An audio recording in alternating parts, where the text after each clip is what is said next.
స్వామి అన్నమయ్య స్వామి కీర్తనలు చాలా ఇష్టం అని చెప్పి గుండెలు హద్దుకొని చెప్తున్నారు. ఒక్క కీర్తన మా కోసం. తప్పకుండా మేడం, చాలా కీర్తనలు నేర్చుకున్నాను. అయితే ఎప్పుడు గోవింద గోవింద అంటా ఉంటాను కాబట్టి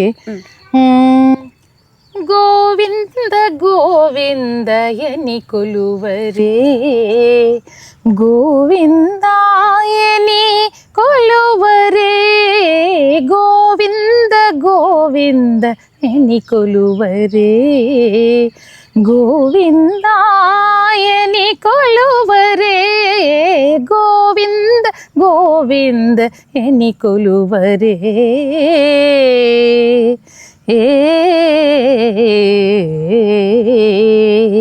హరి అచ్యుతాయని ఆడరే, పురుషోత్తమాయని పొగడరే, పరమ పురుషాయని పలుకరే, సిరివరయను చును చలగరే జనులు, గోవింద గోవింద గోవింద గోవింద గోవింద గోవింద గోవింద గోవింద గోవింద గోవిందయని కొలువరే, గోవిందాయని కొలువరే.